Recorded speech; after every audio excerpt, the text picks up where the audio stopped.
এবারে একটি শোক সংবাদ। জাতীয় চলচ্চিত্র পুরস্কারপ্রাপ্ত অভিনেত্রী অঞ্জনা রহমান মারা গেছেন। গত রাত 1:10 রাজধানীর একটি হাসপাতালে মারা যান তিনি। দুপুরে এফডিসিতে অঞ্জনার জানাজা অনুষ্ঠিত হবে। অঞ্জনার বয়স হয়েছিল 60 বছর।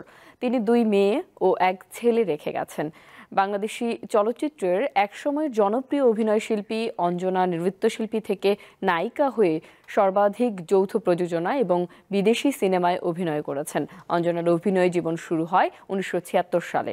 বাবুল চৌধুরী পরিচালিত সেতু চলচ্চিত্রে প্রথম অভিনয় করেন তিনি। তবে অঞ্জনা অভিনীত ও একই বছর মুক্তিপ্রাপ্ত প্রথম চলচ্চিত্র দস্যু বনহুর। অভিনয়ের স্বীকৃতি হিসেবে তিনি জাতীয় চলচ্চিত্র পুরস্কার, আন্তর্জাতিক পুরস্কার, একাধিক জাতীয় স্বর্ণপদক ও বাচসাস পুরস্কার পেয়েছেন কয়েকবার। নৃত্যশিল্পী হিসেবেও অঞ্জনা পেয়েছেন জাতীয় ও আন্তর্জাতিক অনেক স্বীকৃতি। পরিণীতা ও গাংচিলে অভিনয়ের জন্য 2বার জাতীয় চলচ্চিত্র পুরস্কারও পেয়েছেন তিনি।